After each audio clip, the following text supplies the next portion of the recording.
Good morning. We're on Clementine, chapter 7.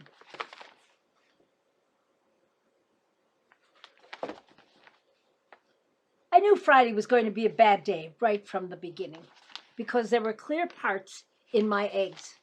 I can't eat eggs if they have clear parts, I reminded my mother. Eat around them, she said. Just eat the yellow parts, the white parts. But I couldn't because the clear parts had touched the yellow parts and the white parts. So all I had was toast. Have you got all your stuff? My dad asked as I was leaving. Of course, I said, right in my backpack. But when I went to show him my homework, 3 sentences about the planet Saturn, which I had decorated with a picture of some squirrels I'd seen in the park, it wasn't there. Better go check the black hole, he said. I gave my dad a that's not so funny look, but I went back into my room to check. The black hole is what my dad calls the place under my bed. He says things mysteriously disappear there. I do not think fathers should be comedians. My homework paper was not under my bed. And the rest of the day got worse. On the bus, Margaret walked right past our usual seat and sat down next to Amanda Lee. Even though all Amanda Lee can talk about is going to the mall, which is boring. Plus, anyone with a name as beautiful as Amanda Lee made it up. Then, soon as I got to school, the teacher said, the following students are excused from recess so they can catch up on their journal writing. And I was one of the students. 3 times during journal writing, the teacher said, Clementine, you need to pay attention. And every time she said it, I was paying attention. I was paying attention out the window, where the 4th graders were playing pickle in the middle. Whenever the ball came anywhere near Margaret and Amanda Lee, they grabbed each other and shrieked. This sounded like a good one. So, they grabbed it and shrieked like they were being murdered, which everyone knows means we are best friends. When my teacher moved my seat away from the window, I was glad. And I wrote all over my journal page, I don't care, I don't care, I don't care, so hard my pencil broke.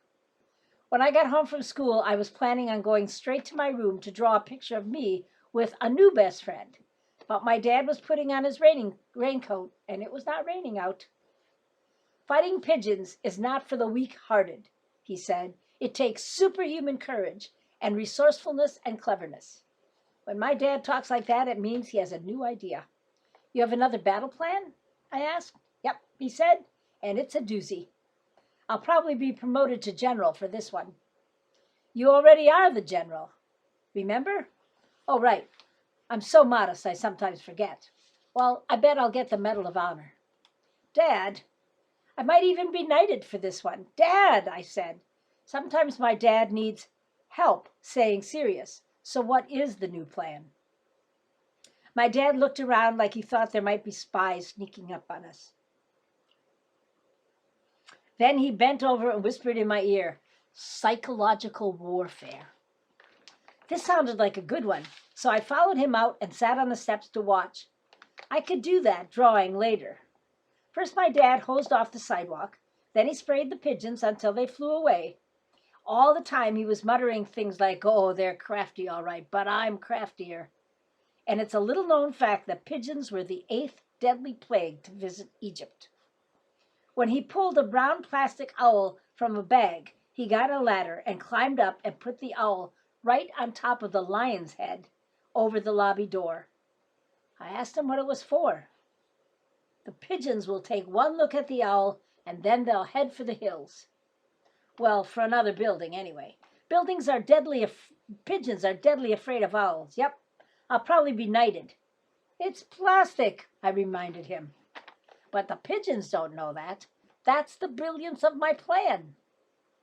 I didn't see what was so brilliant. I didn't see how a little plastic owl was going to frighten off a flock of pigeons who fought over who would get to sit on the head of a roaring lion. And while we are still there, Dad admired his brilliant battle plan, and me worrying about it, the pigeons came back. They settled on their regular perches all over the front of our building, except for a few who decided to sit on the owl's head. What my dad needed was something real. Polka dotty would have scared them off. Dad put the letter and his raincoat away and came over and sat beside me. You still miss her, don't you, Sport? I nodded. I miss seeing her when I get home from school. I miss patting her where her fur was so soft under her neck. I miss hearing her purr when I fall asleep. I even miss the smell of her cat food. That's a lot of missing, my dad said. And she would have scared off those pigeons, wouldn't she?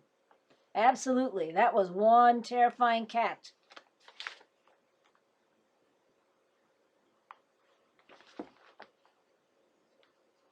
Dad, she would have been terrifying two pigeons, I said. And then I had one of the most astonishing ideas of my whole career.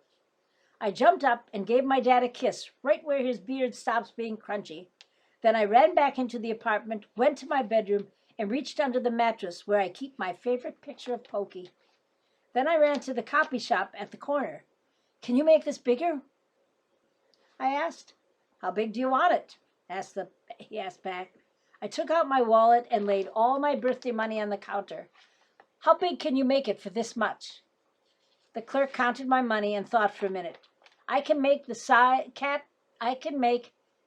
cat the size of a German shepherd for that much money. Perfect, I said. Then he took the money and the picture of Polka and told me to come back the next day at 4. I ran home and let myself into the apartment. My dad and Mom were in the kitchen. One left, my dad said. One's all we need, said my mom. Do you think we should do it? I think so, my dad answered. I think it's time. Okay, my mom said. I'll call tomorrow. One's all we need? I slammed the door behind me so they would know I was there. If they were talking about getting rid of me so they'd only have one kid, the easy one, I wanted them to stop. Not that I was worried. They probably weren't even talking about me anyway. Shh, my dad said. She's home. Okay, fine. I was worried. Chapter 8.